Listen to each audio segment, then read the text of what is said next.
This is happens to be just a neutral wax. Again, we're going to go over this in a lot of detail after lunch.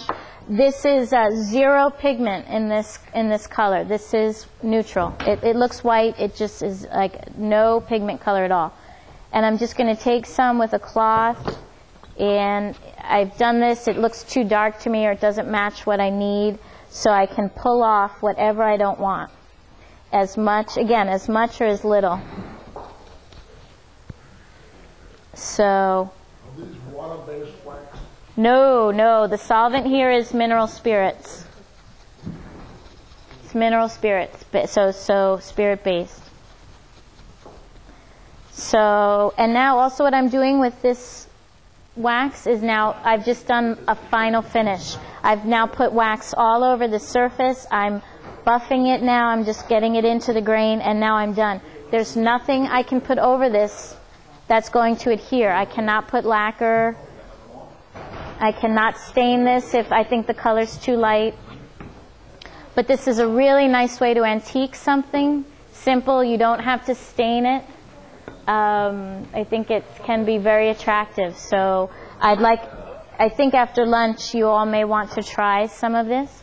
Also, all the waxes are intermixable. So if you like this but it's a little too dark and you want to play and try to create your own mahogany or something, mix these.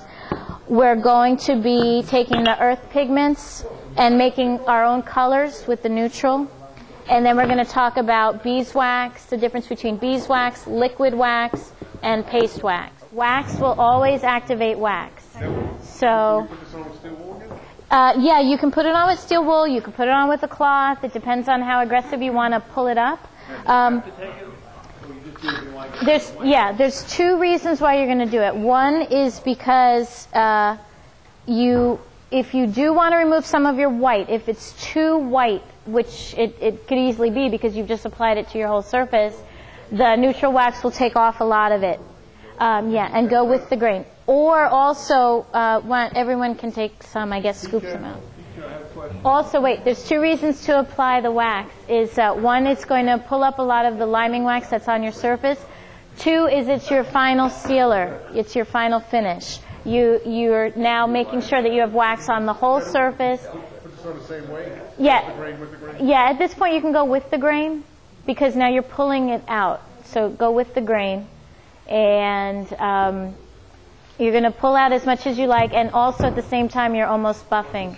This is to go over the line. So this, what I have here, I haven't buffed it yet. Should I buff it first if I like it, or that's... Did you remove did you put any neutral wax on that? It doesn't look like it. I would put neutral wax first because your grain is kind of obscured. It's a little muddy. So your neutral wax will remove a lot of your liming. You're going to start to see your details. Let me take, where's your piece? Here, this is nice.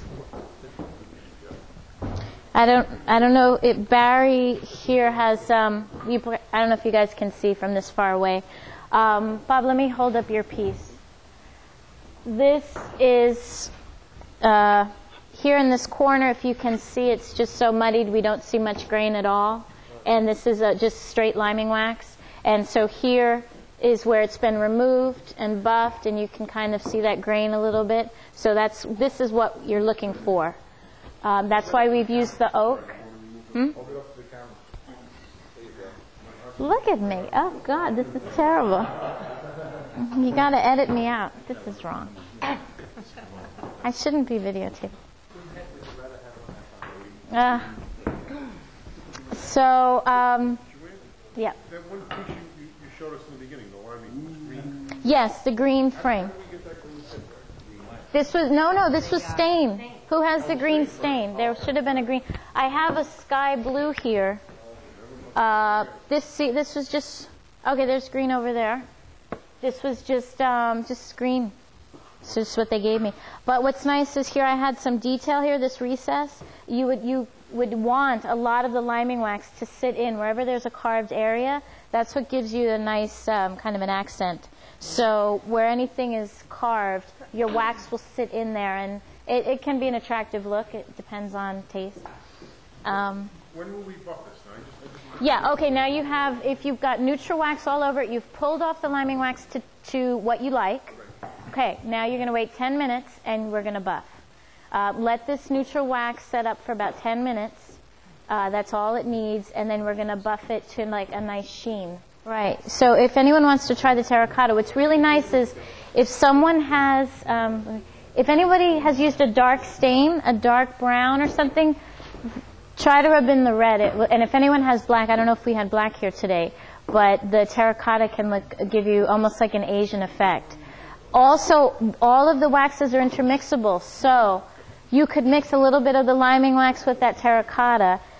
You could mix a little bit with the black. I wouldn't, because the black is kind of unique on its own, but you can mix any of the colors together. We have walnut, oaks. I have my coin. So I guess we're just going to start talking about wax, and then we'll get to the polish. What we're doing now is a specialty wax finish, and again, it's designed for harder woods, more deeper grains. Oak, again, is ideal. You can, I was passing around that little piece of mahogany. Mahogany is kind of beautiful for this type of a finish. So if I had a choice, I would prefer an oil on a mahogany than rubbing in the wax, but it can be to taste. Will the wax what? Will it lighten over time? These are earth pigments, so they're pretty set, but you have to re-wax the piece. You want to reapply wax anywhere from, the most frequently would be once a month if this were a kitchen tabletop, to once a year if it's paneling. Depends on the activity, how much it's being handled, how much water. So as you reapply your wax, that will react, your pigment, you're applying more pigment, you're applying more solvent, so you're just going to keep, you always have to reapply wax. So you can't use the colored wax or the final wax, you have to use the liquid? Yeah, you want to just give it a final sealing coat. You can, I do know people that have used this as a final finish and wanted it opaque, and applied it very thickly, and that was it, and didn't buff it. Depends on, and that was for a bookcase.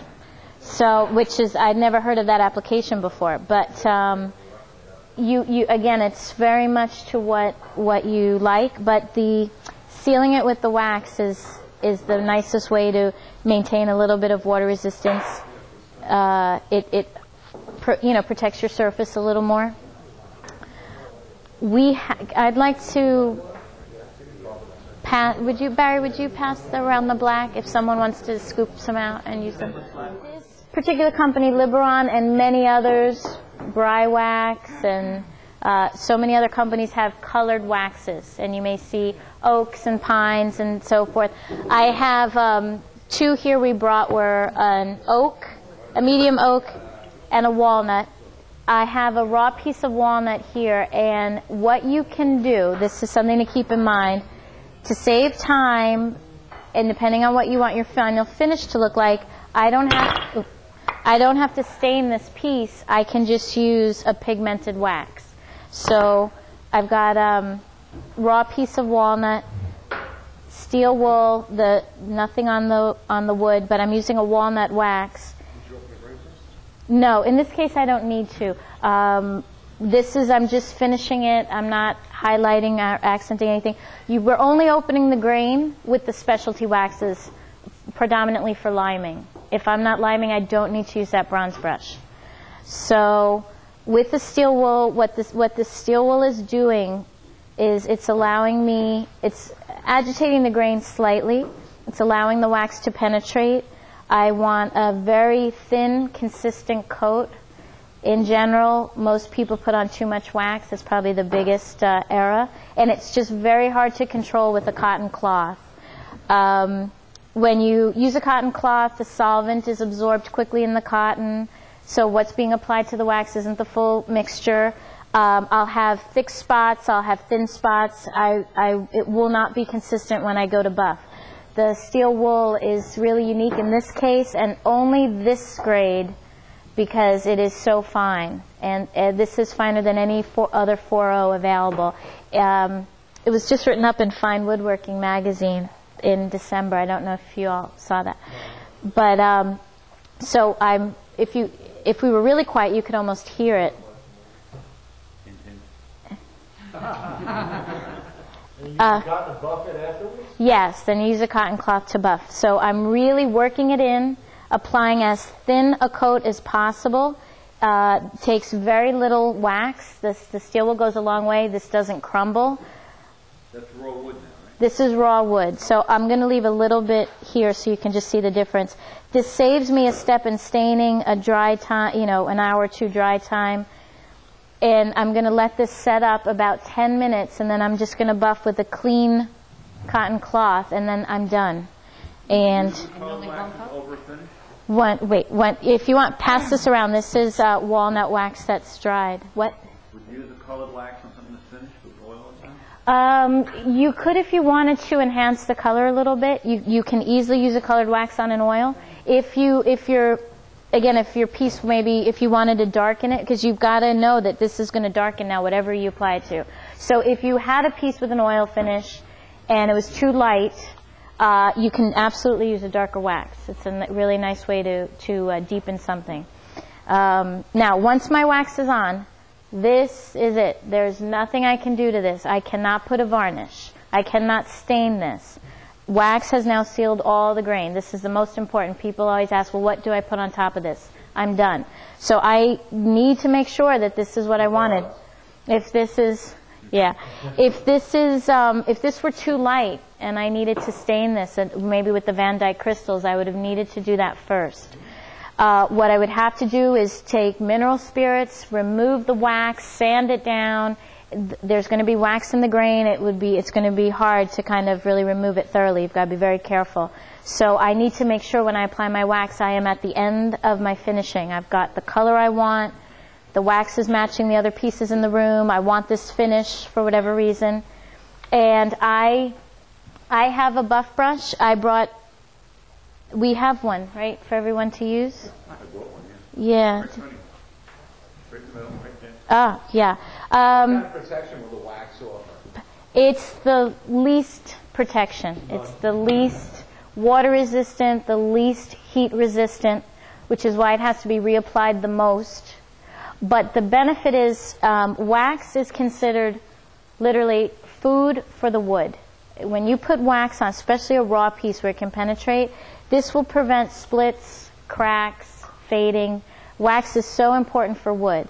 Once you start having harder finishes on, obviously your wax isn't penetrating, and then at that point it's just surface finish. If that were the case and you had hard finishes, varnishes, lacquers, you still want to apply the wax because it's protecting everything underneath. So you've spent all your time putting on an oil or all your time with lacquers and drying and cutting back. The wax can still protect that.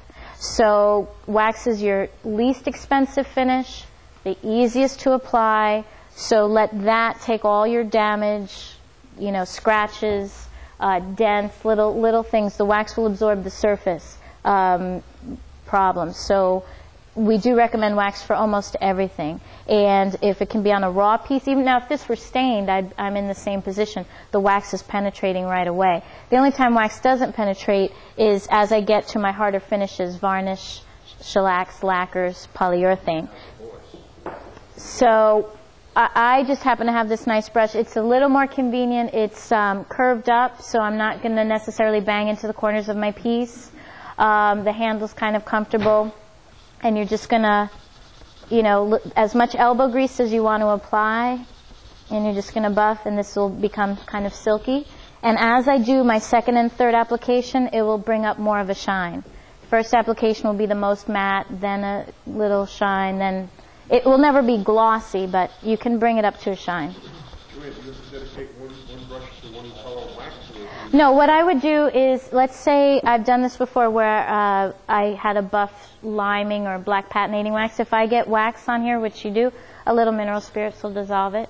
And then this brush is $33, so you don't want a lot of them. One, and you just clean, just clean it. What's the hair made out of? What's the hair made out of? No, it's not horsehair actually. It's an imitation hair. It's not synthetic. So. JoAnne, after you put either finishing oil or tongue oil onto the project, and you let it dry, but how long does it have to cure before you can put your wax on? It depends on how much you've done, but if it's your last coat, days before you put on your wax. As many days as you can. Okay. Like anywhere from 4 days to 14 days.